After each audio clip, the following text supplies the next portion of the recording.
Bismillahirrahmanirrahim. Assalamualaikum warahmatullahi wabarakatuh. Alhamdulillahi rabbil alamin. Wabihi nasta'inu ala umuri dunya waddin. Wa sallallahu ala nabiyyina wa sayyidina Muhammadin wa ala alihi wa sahbihi ajma'in. Amma ba'd. Kita panjatkan puja dan puji syukur kehadirat Allah Subhanahu wa taala. Pada kesempatan sore yang berbahagia kali ini, kita kembali dipertemukan oleh Allah Azza wa Jalla di salah satu taman surga Allah di muka bumi. Kita berharap semoga Allah Subhanahu wa taala berkenan untuk melimpahkan kepada kita semuanya ilmu yang bermanfaat sehingga bisa kita amalkan sebagai bekal untuk menghadap kepada Allah Jalla wa'ala. Allahumma amin. Salawat dan salam semoga senantiasa tercurahkan kepada junjungan kita Nabi Agung Muhammad sallallahu alaihi wasallam, kepada keluarganya, sahabatnya, dan umatnya yang setia mengikuti tuntunannya hingga akhir nanti. Para hadirin dan hadirat sekalian dan juga segenap pendengar serta pemirsa rahimani wa rahimakumullah. Masing-masing dari kita punya rahasia. Punya apa? Rahasia. Ada rahasia yang kecil dan ada rahasia yang besar. Ada rahasia yang ringan dan ada rahasia yang berat. Ada rahasia yang baik dan ada pula rahasia yang buruk. Kalau jenengan rahasianya baik napa buruk? Long rahasia takoni. Jenenge be rahasia. Ya. Rahasia baik ini bisa mengantarkan kita ke surga. Dan rahasia buruk bisa mengantarkan kita ke neraka. Hari ini tema kita adalah 2 rahasia. 1 rahasia akan mengantarkan kita ke surga dan rahasia berikutnya akan mengantarkan kita ke neraka. Mau dibahas yang baik dulu atau yang buruk dulu? Bahas yang mengantarkan ke surga dulu atau yang ke neraka? Hah, neraka?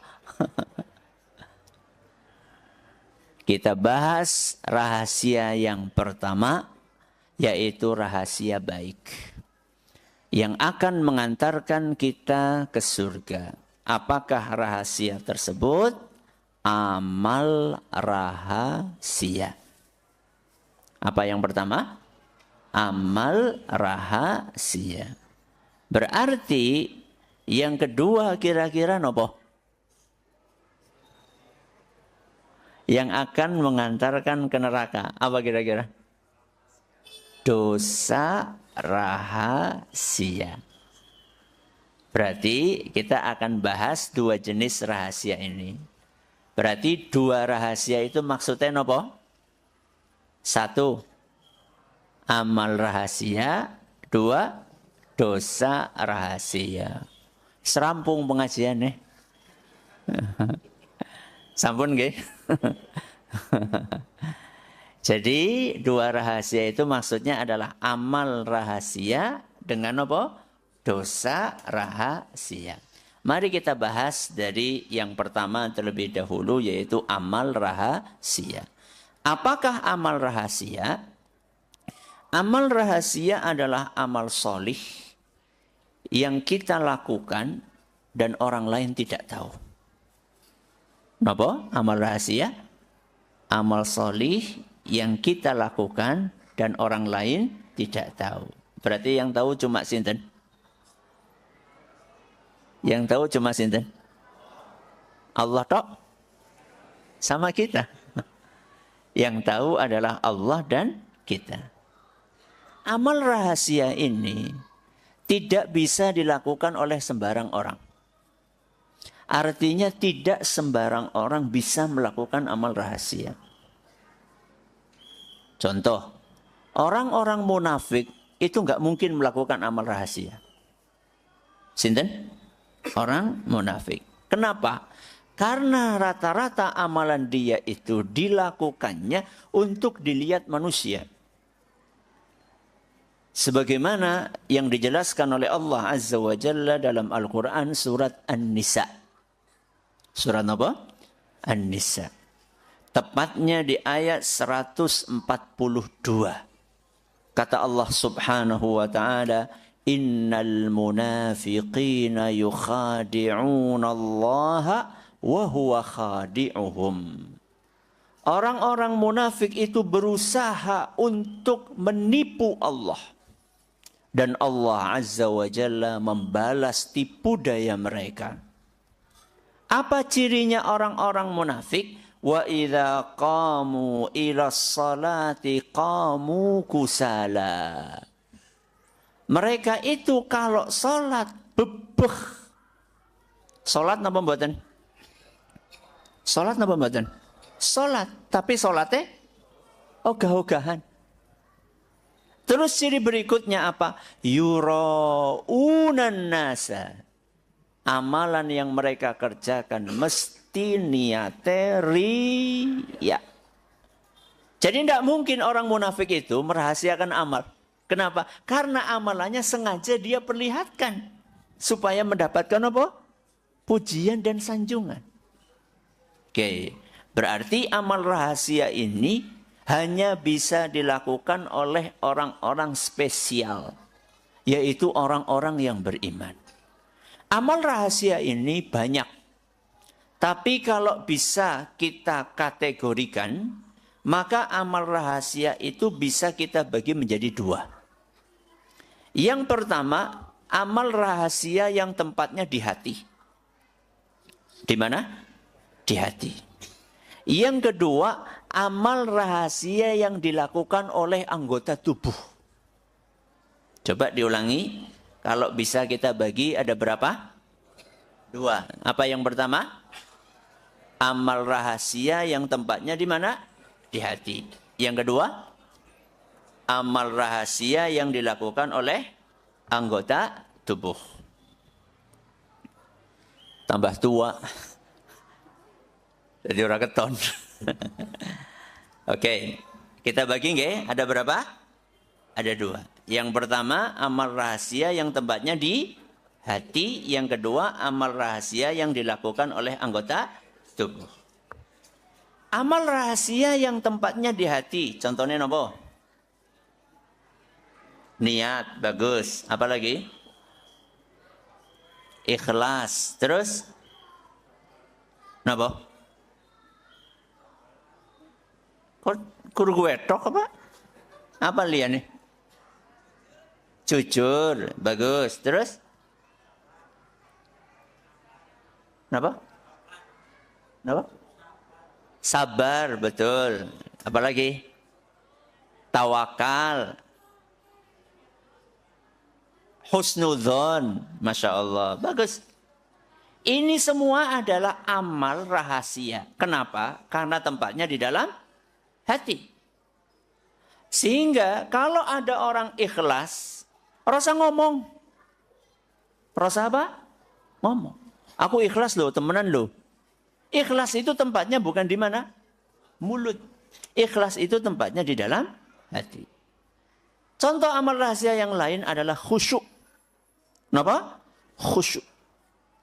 Khusyuk itu tempatnya di mana? Di hati. Makanya Umar ibn al-Khattab radhiyallahu anhu pernah menegur seseorang yang kaya khusyuk. Kenapa? Kaya khusyuk. Pas sholat itu Allahu Akbar. Terus nikinya apa? Apa niki? Pundaken itu diangkat dur banget. Ditegur sama Umar. Apa kata Umar ibn al-Khattab? Ya sahibar raqabah. Woi, yang ngangkat-ngangkat apa jenengane? Pundaknya. laisal khusyu'u fir riqabi wa innamal khusyu'u fil qalbi. Ketahuilah bahwa khusyuk itu bukan di pundak, khusyuk itu di dalam hati. Oke. Berarti enggak usah sok-sok menampakkan apa? Kekhusyuan. Karena khusyuk tempatnya di dalam hati. Sekarang kita pindah jenis yang kedua. Amal rahasia yang kedua adalah amal rahasia yang dilakukan oleh apa? Anggota tubuh. Yang aslinya amal ini bisa dilihat sama orang. Beda dengan ikhlas, beda dengan khusyuk, beda dengan husnudzon, beda dengan tawakal. Itu semuanya di dalam hati nggak bisa dilihat sama orang. Kalau yang kedua ini amal rahasia yang bisa dilihat sama orang. Apa itu yang bisa dilihat oleh orang? Sodakoh. Kenapa? Sodakoh. Bisa nggak dilihat sama orang? Bisa. Contohnya, yang lain. Sholat, betul. Sholat sunnah. Bisa nggak dilihat sama orang lain? Bisa. Apalagi? Puasa. Puasa bisa dilihat? Ngerti nggak? Buka, sahur. Iya kan? Orang mau puasa kan sahur. Kemudian begitu azan, apa? Buka. Bisa dilihat sama orang? Bisa. Ya. Ini adalah amal-amal yang bisa dilihat sama orang atau bisa didengar sama orang. Contohnya, didengar orang. Baca Quran. Apalagi? Zikir. Bisa nggak didengar sama orang? Bisa. Ya. Amal-amal ini aslinya bisa dilihat sama orang karena dilakukan oleh anggota tubuh. Tapi oleh orang yang beriman, amalan tersebut dia rahasiakan. Contoh, maca Quran, boleh maca nang endi? Boleh maca nang endi? Nang omah, ya. Terus sedekah, boleh sedekah kapan? Pas jamaah masjid urung pada teka. Nek ora wis pada bali. Itu sedekah yang dia rahasiakan. Salat tahajud, boleh salat nang endi? Nang omah. Dan setelah itu enggak pasang status. Ya, wis salatnya nang omah tapi baru gue pasang status. Ya pada baik. Alangkah indahnya salat tahajud sendirian. Pasang status kayak gue sih kepriwe wong sudah dia rahasiakan malah dia pamerkan sama orang. Oke. Lah sekarang ada amalan-amalan yang tidak mungkin dirahasiakan. Contohnya apa? Contohnya apa? Haji, betul. Nggak bisa dirahasiakan. Mesti akan ketemu sama orang. Apalagi yang nggak bisa dirahasiakan? Sholat berjamaah. Bisa nggak disembunyikan? Nggak bisa. Wong sholatnya di mana? Di masjid bareng-bareng sama yang lain. Apalagi? Kenapa? Kurban, betul. Lu lagi nyembelih kepriwe orang keton sama orang. Apalagi? Azan, betul. Azan kan mesti suaranya keras. Masa anak azan? Allahu Akbar, Allahu Akbar. Ya ora mungkin. Ya. Alasannya apa? Ben rahasia. Nggak bisa. Amalan ada yang nggak bisa dirahasiakan. Namun, selama amalan itu bisa kita rahasiakan, maka sebaiknya kita rahasiakan. Kenapa? Karena amalan yang rahasia biasanya lebih ikhlas. Lebih apa? Ikhlas. Untuk menjaga keikhlasan niat saat kita menjalankan amal rahasia itu lebih mudah daripada kita memamerkan amalan kita. Kenapa demikian? Karena kalau misalnya kita memamerkan amalan, itu biasanya akan banyak yang muji. Akan banyak yang muji. Kalau dipuji orang biasane, napa? Nah mulai gue. Ya. Dipuji melayang. Ya. Terbang ke awang-awang. Ya. Maka orang yang merahasiakan amalan, dia akan lebih mudah untuk menjaga keikhlasan dibandingkan orang yang memperlihatkan amal. Ustadz, emang nggak boleh memperlihatkan amal? Boleh nggak? Boleh? Katanya suruh rahasia. Boleh nggak memperlihatkan amal? Maksudnya mempublikasikan amal boleh nggak? Dalilnya apa? Dalilnya boleh apa? Jadi amleng. Jenengan mengatakan boleh, gue kudu duwe apa? Dalil loh. Dalilnya Al-Quran surat Al-Baqarah. Surat apa? Al-Baqarah. Alhamdulillah ada dalilnya. Dalilnya surat Al-Baqarah ayat 271. Surat apa? Al-Baqarah ayat 271. Apa kata Allah Subhanahu wa taala? In tubdus sadaqati fani'immahi. Seandainya kalian memperlihatkan sedekah kalian, maka bagus-bagus saja. Yang penting apa? Niatnya ikhlas. Loh, kalau niatnya ikhlas kenapa diperlihatkan sama orang? Buat apa coba? Untuk memberi motivasi. Tidak apa-apa. Jadi kayak tadi misalnya anak-anak ini tadi, Mas siapa tadi namanya? Mana orangnya? Mas? Namanya siapa Mas tadi? Mas Azam. Ya. Mas Azam ngaji di depan ini buat apa? Buat motivasi. Motivasi nggak bocah apa nggak wong tuane?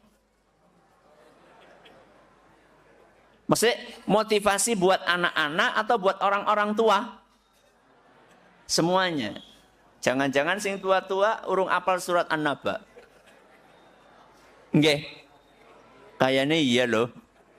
Iya. Maka dia akan termotivasi. Dia akan termotivasi. Masa kalah karo bocah cilik? Ya. Usianya paling baru berapa Mas? 11. Anak sing usianya mungkin 61. Ini usianya baru 11 tahun sudah hafal surat An-Naba. Masa yang 61 kudune kan hafalannya lebih banyak gitu ya. Ya. Berarti boleh. Memperlihatkan amal soleh boleh kalau niatnya baik. Niatnya adalah memberi motivasi. Tapi seandainya kita khawatir bila kita melakukan amal lalu kita publikasikan akan tumbuh riya di dalam hati kita, maka sebaiknya amal tersebut dirahasiakan. Dalilnya kelanjutan dari ayat yang tadi saya baca. Wa in tukhfuha wa tu'tuhal fuqara'a fahuwa khairul lakum. Seandainya kalian merahasiakan sedekah kalian, lalu kalian berikan langsung kepada orang fakir yang kalian inginkan, fahuwa khairul lakum, maka itu lebih baik buat kalian. Kenapa? Karena biasanya lebih ikhlas. Emang apa untungnya kalau misalnya kita melakukan amal soleh dan kita rahasiakan? Salah satu keuntungannya adalah kita akan mendapatkan naungan Allah di mana? Di padang mahsyar.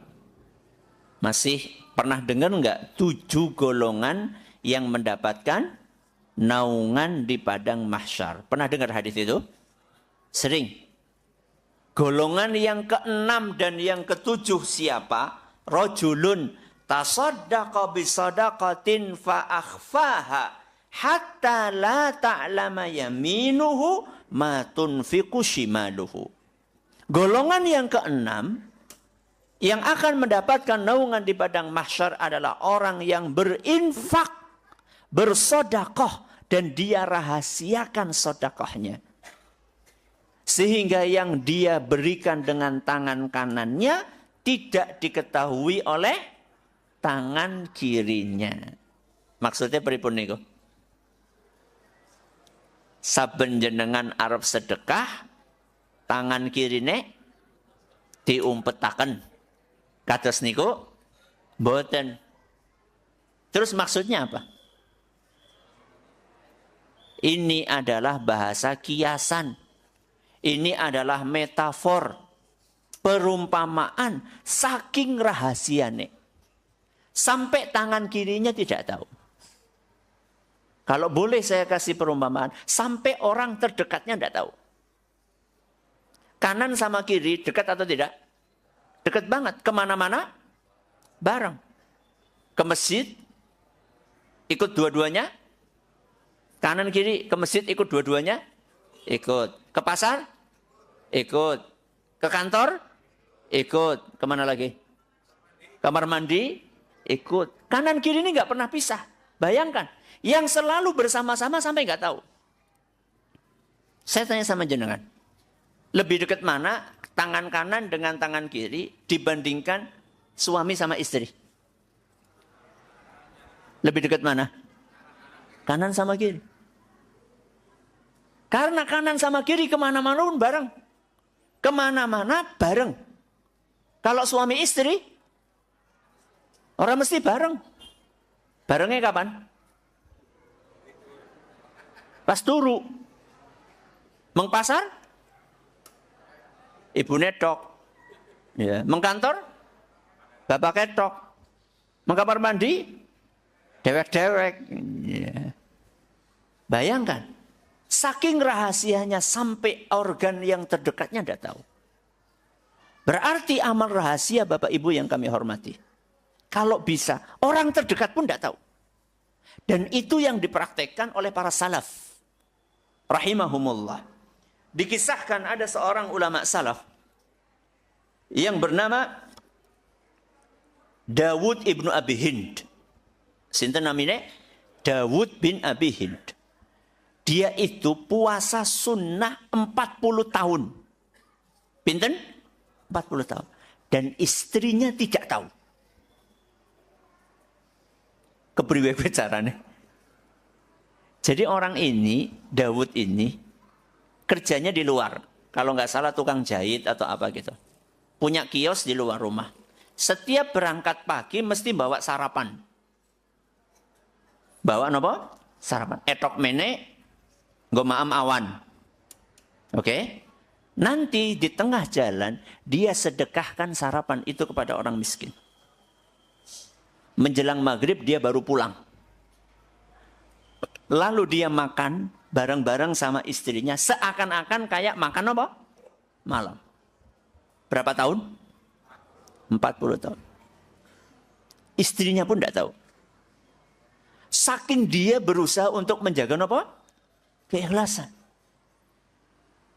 Maka, kalau bisa kita punya amal soleh yang bisa kita rahasiakan, maka rahasiakan.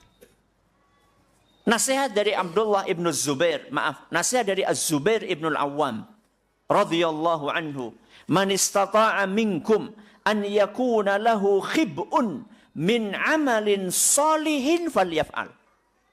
Barang siapa yang bisa punya amalan rahasia, maka bikinlah amalan rahasia tersebut. Masing-masing dari kita sekarang coba memikirkan, punya amal rahasia apa? Jangan semua amal itu diapakan? Diperlihatkan. Sing dirahasiakan nikah maning itu. Kuwi dirahasiakan. Ya. Amal soleh apa yang kita rahasiakan? Yang itu hanya kita dan Allah yang tahu. Dan mudah-mudahan amal rahasia ini akan memudahkan jalan kita kemana? Ke surga. Zikir contohnya, zikir. Zikir itu bisa kita rahasiakan enggak? Bisa. Makanya panjenengan tahu, zikir yang paling afdal napa? Fa'alam. Fa'alam. Apa? Annahu la ilaha illallah. Afdhalul dzikri fa'lam annahu la ilaha illallah. Zikir yang paling afdal adalah la ilaha illallah. Para ulama kemudian mereka berusaha untuk menjelaskan. Kenapa kok la ilaha illallah zikir paling afdal? Lebih istimewa daripada subhanallah, daripada alhamdulillah, daripada Allahu Akbar, daripada astaghfirullah, daripada la haula wa la quwata illa billah. Kenapa la ilaha illallah paling afdal? Pertama, kandungannya jelas. Yang kedua, kata para ulama, karena la ilaha illallah itu bisa dirahasiakan. Serahasia-rahasianya. Kok bisa? Karena la ilaha illallah bisa diucapkan tanpa bibir bergerak. Jajal jenengan ngucap la ilaha illallah. Jadi menang baik. Jadi orang bergerak bibirnya, Ustaz. Coba jenengan gerakkan bibir saat mengucapkan la ilaha illallah. Nggak perlu bergerak. Kenapa coba? Karena huruf-hurufnya itu nggak ada huruf bibir. Lam, la ilaha illallah. Semuanya itu huruf yang ada di dalam mulut. Nggak ada huruf bibirnya. Huruf bibir itu kayak apa? Alhamdulillah. Keton? Kapan? Ketika kita baca mim, alham. Mingkem ora? Mingkem. Oke. Subhanallah. Mingkem. Mingkem. Pas ngomong apa? Sub. Oke. Apa lagi? Allahu Akbar. Bar. Mingkem. Akan nempel. Tapi la ilaha illallah. Dari awal sampai akhir. Bibir itu enggak bergerak. Sehingga ketika kita zikir la ilaha illallah, kanan kiri kita itu bisa nggak tahu kalau kita sedang zikir. Contoh ibu-ibu lagi di angkot, lagi di bis, lagi di kereta. Bisa nggak jenengan perjalanan dari Purwokerto ke Jogja itu baca la ilaha illallah? Bisa? Bisa. Tanpa orang yang di sampingnya tahu bahwa jenengan sedang zikir. Loh ya orang marem Ustaz. Loh zikir apa nggak marem-mareman ben wong liya pada ngerti. Loh apa ora kudu gede-gede Ustaz? Ora kudu. Ya. Zikir itu ukurannya bukan gede-gede kepala. Kok gede-gede malah bentusan malah rame. Ya. Sing kene mengkene pinggirnya malah kewalik. Jedukan malah jadi rame. Ya. Zikir itu bukan ukurannya bukan gerakan kepala, juga ukurannya bukan kudu nganggo apa? Tasbih wer. Enggak, ya. Semakin zikir itu bisa kita rahasiakan, maka insya Allah itu akan semakin ikhlas. Oke. Ini adalah pembahasan tentang amal rahasia. Mari kita pindah yang kedua. Napa wau? Dosa rahasia. Apa itu dosa rahasia? Dosa yang kita lakukan dan orang lain tidak tahu. Berarti yang tahu cuma sinten? Cuma Allah dan kita sang pelaku. Dan dosa rahasia ini juga bisa dibagi menjadi dua kayak tadi. Apa coba? Dosa yang ada di dalam hati dan dosa yang dilakukan oleh anggota tubuh. Dosa rahasia yang ada dalam hati, nopo contohnya? Ria, bagus. Apa lagi? Sombong, apa lagi? Ngerasani ya mulut. Ya, apa coba yang di hati? Iri, terus suudzon, apa maning? Sombong, ujub, ya, sum'ah. Ini semuanya adalah dosa rahasia yang tempatnya di mana? Di dalam hati. Terus yang kedua, dosa yang dilakukan oleh anggota tubuh yang kita rahasiakan. Apa contohnya? Nyolong, betul. Ya, anak nyolong-nyolong pamer. Ya. Apa lagi? Ngerasani mau karo kancane. Apa jenengan tahu ngerasani dhewe kan? Orang marem kayaknya loh. Apalagi coba? Zina. Zina apa? Zina mata. Napa? Zina mata. Dan sekarang zina mata itu gampang banget. Pakai napa? HP. Nang endi? Nang kamar. Pintu dikunci dari dalam. Kemudian buka, scroll. Buka sesuatu yang tidak layak untuk dibuka, nonton sesuatu yang tidak pantas untuk ditonton. Walaupun istri nggak tahu, walaupun suami tidak tahu, walaupun orang tua tidak tahu, tapi Allah tahu. Ini dosa apa? Rahasia. Zina mata. Zina lisan. Napa? Zina lisan. Apa jajal?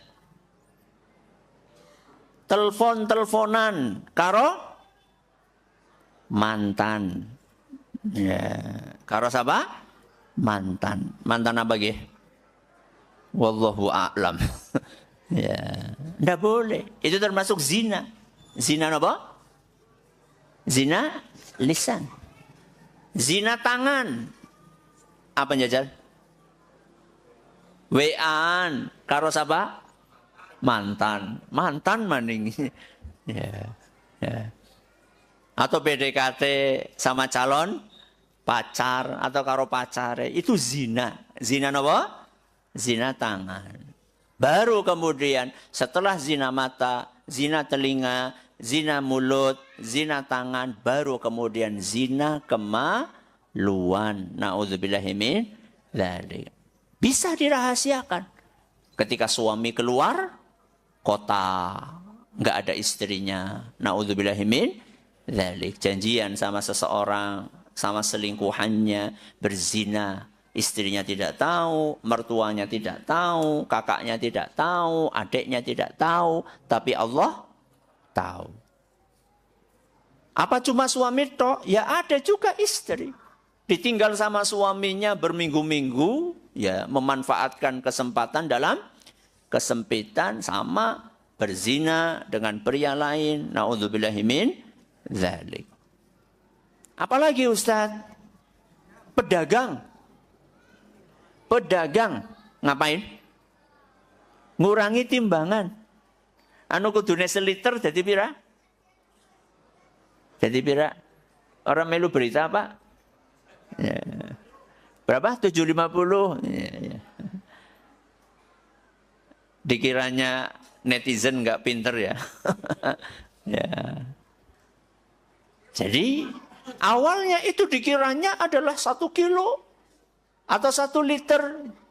Jualan beras ngomongnya 1 liter, jualan gula ngomongnya 1 liter atau 1 kilo, tapi ternyata cuma diisi 8 on. Itu termasuk dosa-dosa yang kita rahasiakan. Ustaz, dosa itu bagus apa jelek? Jelek. Sesuatu yang jelek itu bagusnya dirahasiakan atau dipublikasikan?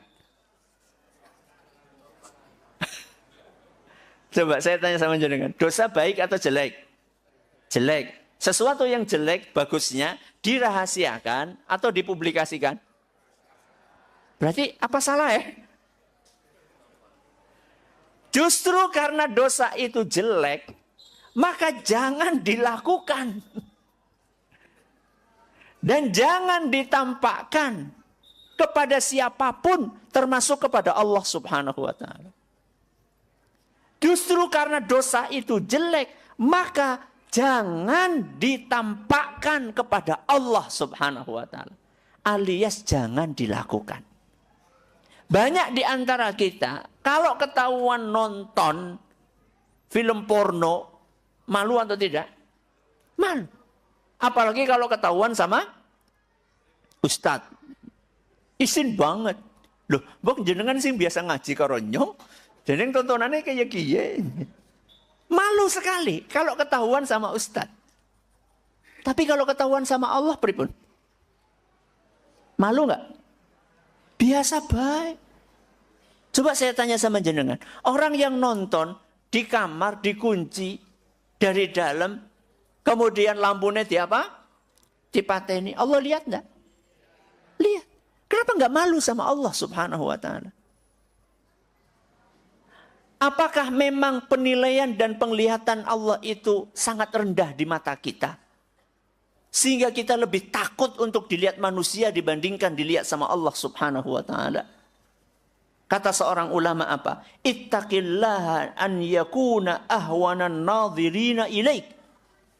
Jangan engkau jadikan penglihatan dan pengawasan dari Allah sesuatu yang paling remeh di dalam penilaianmu. Jadi jangan sampai kita meremehkan pengawasan dari Allah Subhanahu wa taala. Oke. Emang apa Ustadz bahayanya dosa rahasia? Dosa rahasia itu akan mengakibatkan orang su'ul khotimah. Kenapa? Su'ul khatimah. Sebagaimana yang dijelaskan oleh Nabi kita Muhammad sallallahu alaihi wasallam dalam sebuah hadis yang diriwayatkan oleh Imam Bukhari dan Muslim, "Innar rajula la ya'malu 'amala ahli al-jannah fima yabdu lin-nasi wa huwa min ahli an-nar." Kata Rasul SAW, ada manusia-manusia yang kelihatannya kayak calon penghuni surga. Saking banyaknya amal-amal soleh yang kelihatan oleh orang banyak. Padahal sebenarnya dia adalah penghuni neraka. Ada orang-orang yang kelihatannya ahli nopo? Surga. Kenapa kok kelihatannya ahli surga? Karena orang-orang melihatnya, Masya Allah, Pak Anu rajin banget memejit. Bu Anu, Masya Allah, orang tahu ketinggalan umroh saben bulan. Saking napa nek? Saking seringe. Ya. Masya Allah Pak Anu nek sodakoh jan sedesa oleh kabeh. Ada sebagian orang itu kelihatannya kayak penghuni surga. Akan tetapi ternyata sejatinya dia adalah calon penghuni neraka. Kenapa demikian? Kata para ulama, karena dia punya dosa-dosa rahasia. Sehingga di akhir hidupnya ditutup dengan perbuatan maksiat. Dan saat itu dia mati. Hatta ma yakunu bainahu wa bainaha illa dhira'un fayasbiqu alaihi alkitab fayamalu bi'amali ahli nari fayadkhuluha. Orang ini seumur hidupnya kelihatannya kayak beramal. Ibadahnya kelihatannya kayak tekun sekali. Tapi karena dia punya dosa-dosa rahasia yang dia sembunyikan, di akhir hidupnya Allah tutup dengan melakukan perbuatan maksiat dan saat itu dia mati. Jarak antara kematian tinggal 1 jengkal. Maka hati-hati. Jadi dosa rahasia ini jangan diremehkan. Karena bisa jadi dosa-dosa rahasia tersebut yang kita sembunyikan itulah yang menyebabkan kita menjadi su'ul khatimah. Karena itu menjadi akhir hidup kita. Maka waspada. Jangan sampai kita merahasiakan dosa-dosa kita. Sama Allah benar-benar ditutupi, orang lain tidak tahu. Kemudian kita anggap itu remeh. Akhirnya kemudian kita terus melakukan maksiat itu. Nggak ada keinginan untuk tobat. Nggak ada keinginan untuk istighfar. Dengan alasan orang lain pada nggak tahu. Ternyata di akhir hidup kita mati saat melakukan dosa tersebut. Na'udzubillahi min dzalik. Jadi dosa rahasia mengakibatkan apa? Su'ul khatimah. Apalagi Ustadz dampak buruk dari dosa rahasia? Dosa rahasia ini akan menghapuskan pahala. Akan apa? Menghapuskan pahala. Apa kata Nabi SAW? Dalam sebuah hadis yang diriwayatkan oleh Imam Ibnu Majah. Dan hadis ini dinilai sahih oleh Syekh Al-Albani. La'alamanna aqwaman min ummati ya'tuna yawmal qiyamati bihasanatin amthala jibali tihamata bidan. Ada orang-orang di antara umatku Yang nanti ketika hari kiamat dia datang menghadap kepada Allah. Membawa pahala sebesar gunung. Pahalanya apa? Sebesar gunung. Mengkilat pahalanya. Putih. Cemerlang pahalanya. Fayaj'aluha Allah Ta'ala haba'an mansura. Ketika dia pengen menikmati pahala-pahala tersebut, tahu-tahu oleh Allah Azza wa Jalla pahala tersebut dimusnahkan. Menjadi debu yang berterbangan. Ngeri apa badan? Ngeri. Dia sudah berharap akan menikmati pahala yang dia dapatkan, yang dia kumpulkan ketika di dunia.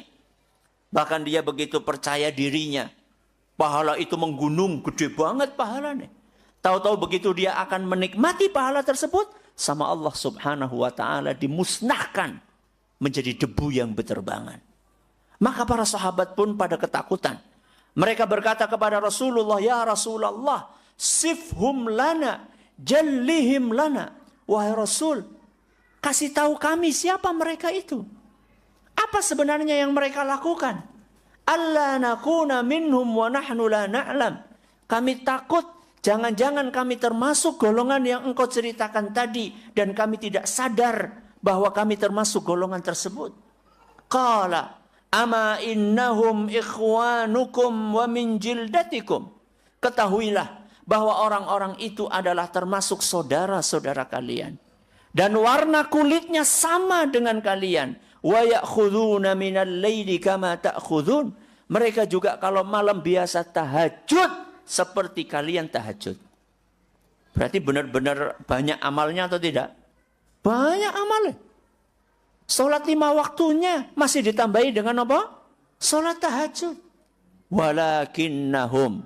Apa sebabnya? Aqwamun idza khalau bimaharimillahin tahakuha. Kekurangan mereka adalah apabila mereka lagi sendirian. Tidak dilihat sama orang. Saat itulah mereka berbuat dosa dan maksiat. Itulah yang saya katakan dosa rahasia. Ketone neng jaba soleh banget. Kayak malaikat. Jebule begitu melebu kamar kayak setan. Maka jangan sampai kita seperti itu. Orang yang bertakwa sejati adalah orang yang bertakwa ketika berada di keramaian maupun ketika apa? Sendirian. Makanya golongan yang ketujuh.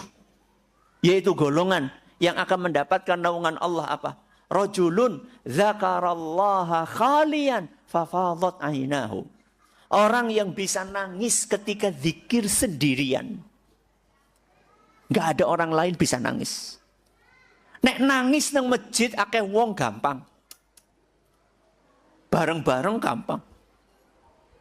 Akeh wong pas lagi apa jenane?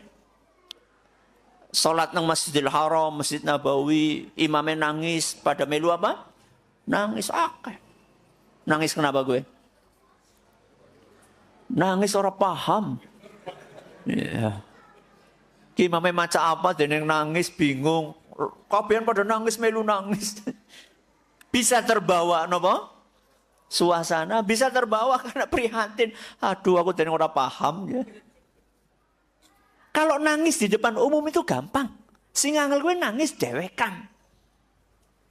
Jadi jenengan lagi sholat tahajud, sujud, teringat dosa-dosa.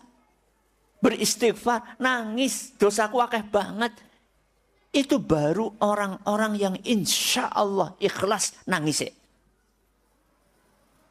Jadi nangis pun juga bisa boten apa? Boten ikhlas.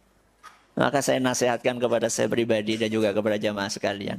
Ayo kita berusaha punya amal rahasia dan berusaha menghindari dosa rahasia. Itulah tema kita hari ini.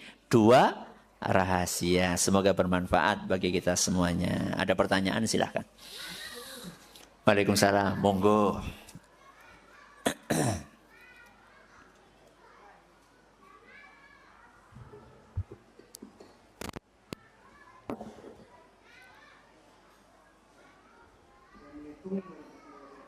Waalaikumsalam warahmatullahi wabarakatuh. bertanya kalau ingin Ustaz. Saya pernah dengar dari Ustaz, entah itu hadis atau bukan, bahwa setiap 1000 orang hanya 1 orang yang masuk surga. Masa iya yang masuk surga hanya Ustaznya saja? Assalamualaikum warahmatullahi wabarakatuh.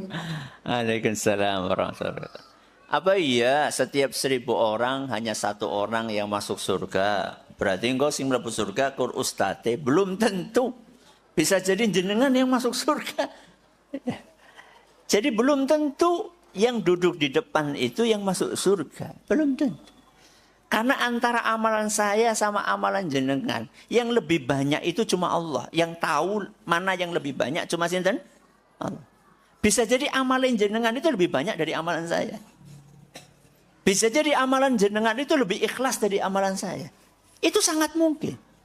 Jadi orang mesti sing jagong nang ngarep gue mesti mlebu surga, belum tentu.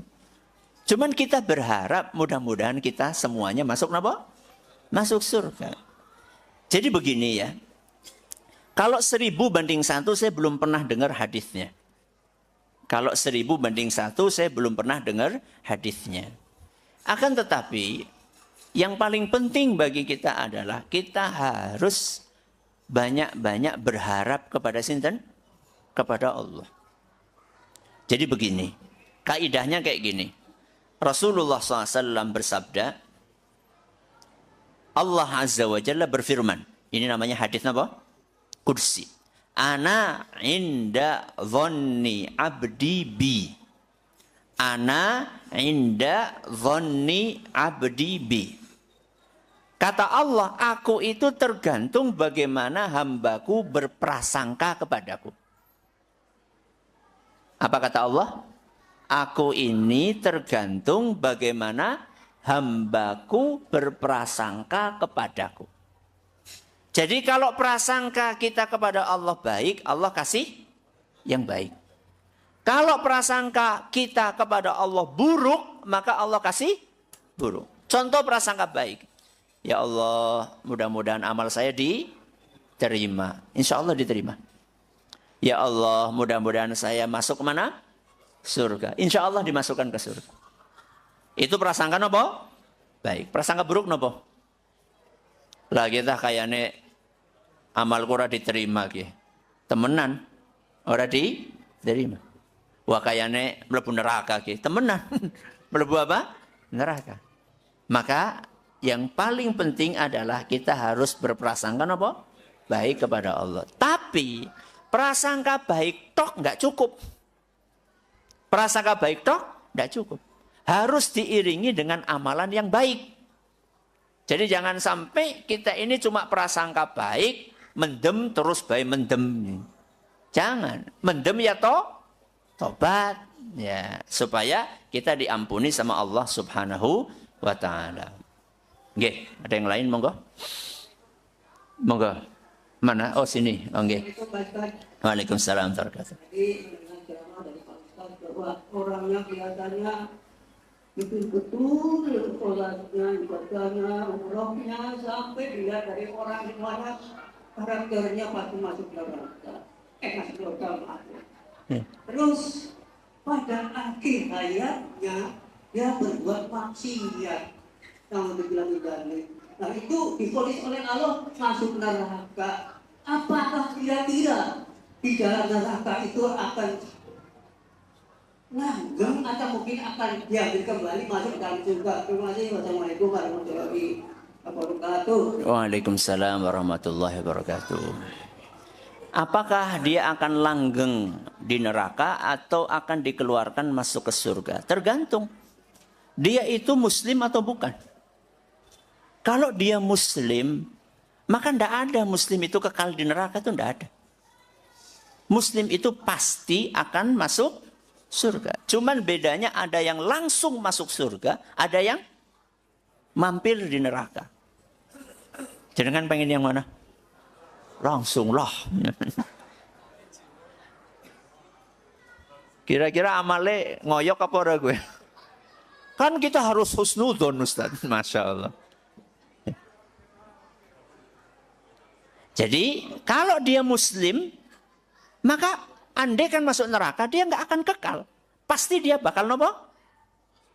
Masuk surga. Setelah dosa-dosanya bersih. Atau dosanya belum bersih tapi dapat syafaat. Nopo? Dosanya belum bersih tapi dapat syafaat. Sehingga dia dikeluarkan dari neraka sebelum waktunya. Oke. Tapi kalau dia itu bukan muslim, berarti nopo?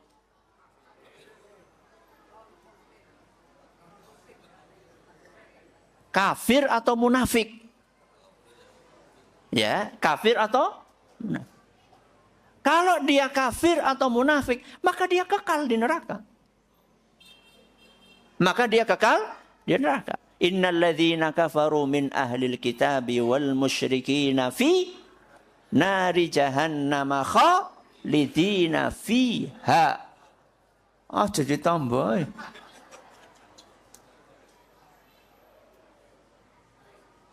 Khalidina fiha abada. Ditambah khalidina fiha ulaika hum syarrul bariyah. Kalau yang ada abadanya yang mana? Innal ladzina amanu wa 'amilus solihati ulaika hum khairul bariyah. Jazaohum 'inda rabbihim jannatu 'adnin tajri min tahtihal anharu khalidina fiha abada. Radhiyallahu anhum wa radu. Jadi walik-walik. Jadi orang kafir dari kalangan ahli kitab dan kaum musyrikin itu akan masuk di dalam neraka jahanam dan mereka kekal selama-lamanya. Orang kafir kekal masuk neraka dan tidak akan keluar. Termasuk orang munafik juga sama. Innal munafiqina fid darkil asfali minan nar walan tajida lahum nasira. Orang munafik itu berada di keraknya neraka. Lebih dalam daripada orang kafir. Padahal mereka itu lahiriahnya kayak beriman. Orang munafik kan anu pura-pura. Salat melu, salat. Puasa melu, puasa. Haji melu, haji. Itu orang munafik. Tapi sejatinya hatinya itu menyimpan kekufuran. Dia nggak percaya dengan Allah subhanahu wa ta'ala. Nggak percaya sama Rasul SAW. Nah orang yang seperti ini masuk neraka selama-lamanya. Jadi kalau pertanyaannya tadi, apakah dia akan keluar dari neraka atau tidak, tergantung statusnya. Kalau dia muslim, maka dia akan dikeluarkan. Kalau dia munafik atau kafir, maka dia akan kekal selama-lamanya. Monggo, silakan. Mic-nya mana tadi? Assalamualaikum warahmatullahi wabarakatuh. Waalaikumsalam warahmatullahi wabarakatuh. Saya mau menanyakan tentang masalah ibadah rahasia. Kalau misalnya saya suatu saat memberikan sesuatu kepada orang, tapi sudah saya rahasiakan, tapi orang tersebut yang saya beri itu ngomong-ngomong ke sana-sana, aku dikasih sama Pak ini, itu amal saya bilang apa enggak? Lalu yang kedua, tentang masalah sholat tahajud, itu kan juga amalan yang dirahasiakan. Kalau kami punya anak di luar kota misal, nggak bisa memang iya. Saya sering-sering mengajak anak-anak yang di luar kota, nak bangun sholat tahajud, itu termasuk riya apa bukan?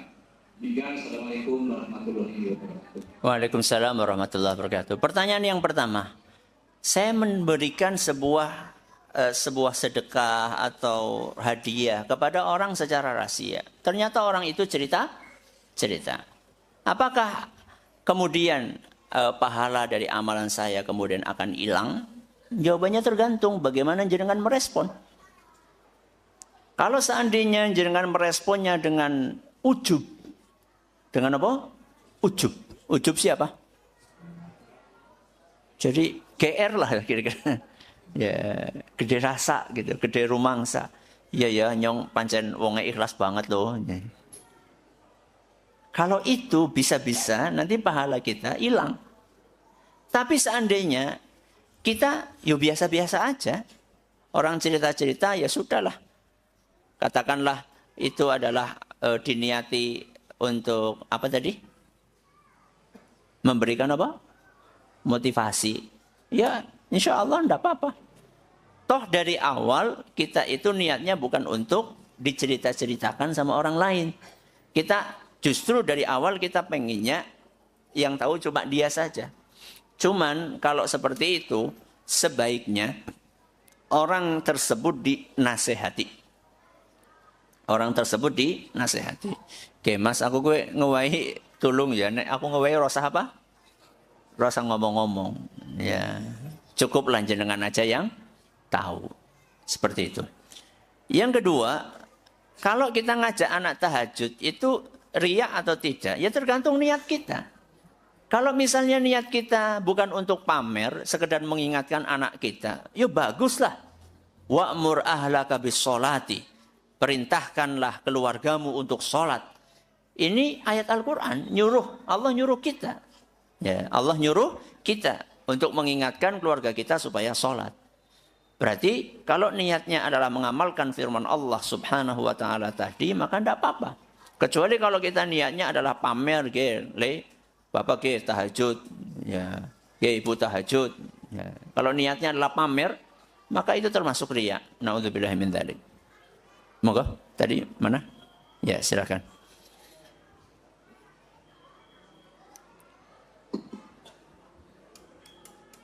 Assalamualaikum warahmatullahi wabarakatuh. Waalaikumsalam warahmatullahi wabarakatuh. Ini mengenai amal rahasia. Umpamanya istri pengen amal rahasia yang sedekah tapi tidak mengetahui suaminya, padahal itu umpamanya nafkah dari suaminya, apakah itu berdosa atau bagaimana? Terima kasih. Assalamualaikum warahmatullahi wabarakatuh. Waalaikumsalam. Kalau misalnya istri pengen sedekah rahasia, tapi pakai uang yang diberikan oleh suaminya kepada istri tersebut sebagai nafkah, apakah itu boleh? Boleh. Kalau itu sudah jadi milik siapa? Istri. Kecuali kalau istri pengen sedekah rahasia, buka dompetnya bojone. Gue rauli. Misal nih, jenengan sudah ibu dikasih 1 juta. Oke bu, nggak belanja? Nggak belanja? 1 juta biasanya berapa bu? Seminggu, Masya Allah. Oke bu, 1 juta nggak sebulan. Terus sebagian dari 1 juta itu disisihkan tanpa sepengetahuan sinten? Suami. Nggak apa-apa, itu sudah duitnya jenengan. Kecuali kalau jenengan pakai duitnya suami. Sudah jadi milik jenengan, jenengan sedekahkan secara rahasia, tidak apa-apa. Yang penting nih, jangan sampai kemudian jadinya di rumah nggak ada lauk pauk. 1 juta, boleh sedekah pira? 500. Sisanya dari 500 gue sebulan. Bukit deneng sabun dina kerupuk terus bu. Wis gue sedekah pak. Ya keliru. Jenengan tahu sedekah yang paling besar pahalanya buat siapa? Keluarga. Keluarga. A'zamuha ajran alladhi wada'tahu fi imra'atik. Sedekah yang paling afdal adalah sedekah yang kau berikan kepada istrimu. Jadi bapak-bapak, ya. Nafkah yang jenengan buat istri itu pahalanya lebih besar daripada memberi kepada janda di kampung sebelah.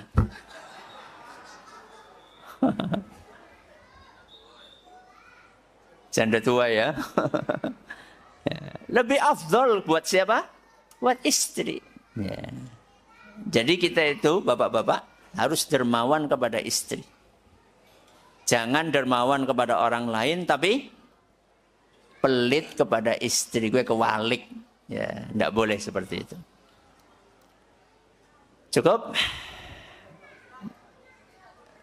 Oh, okay. Assalamualaikum warahmatullahi wabarakatuh. Waalaikumsalam warahmatullahi wabarakatuh. Saya mau tanyakan Pak Ustaz, ada beberapa cara untuk menghapuskan dosa agar kita ini bersih. dari segala dosa kita yang telah kita lakukan maupun yang besar maupun yang kecil. Terima kasih. Cara membersihkan dosa ada 3. Ada berapa? Ada 3. Yang pertama taubat. Yang kedua amal soleh. Yang ketiga musibah. Ada berapa? 3. Apa yang pertama? Taubat. Yang kedua amal soleh. Yang ketiga musibah. Yang pertama dan kedua diusahakan. Yang ketiga dikasih sama Allah. Apa yang pertama, yang kedua? Diusahakan. Kalau yang ketiga, dikasih sama Allah. Jadi jenengan gak usah mengusahakan musibah. Yang diusahakan yang mana? Tobat sama amal soleh. Apa dalilnya?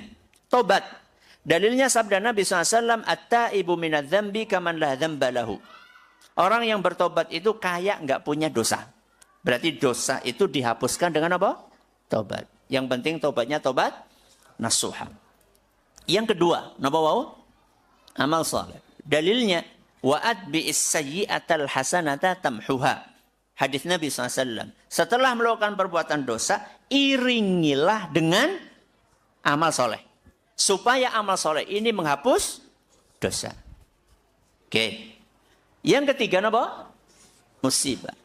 Musibah ini dalilnya adalah sabda Nabi SAW dalam Sahih Muslim, ma yusibul muslima min nasabin wala wasabin wala hammin wala adha wala ghammin hatta syaukata yushakuha illa kaffarallahu biha min khatayah. Musibah apapun yang menimpa seorang muslim, rasa takut, rasa sakit, gundah gulana, kesedihan, macam-macam, bahkan sampai duri yang menancap di tangan seseorang, itu akan menggugurkan dosa-dosanya. Berarti musibah niku menggugurkan apa? Dosa. 3 hal ini pernah kami bahas dalam sebuah pengajian, judulnya penggugur dosa. Napa judulnya? Penggugur. Jangan cari di YouTube. Kalau enggak penggugur dosa, ya pelebur dosa. Saya lupa antara penggugur napa pelebur dosa. Saya kira cukup nggih. Saya mudah-mudahan bisa terawehan di Purbalingga.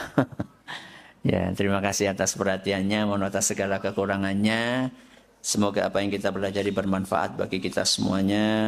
Kita akhiri subhanakallahumma bihamdika asyhadu an la ilaha illa anta astaghfiruka wa atubu ilaik. Assalamualaikum warahmatullahi wabarakatuh.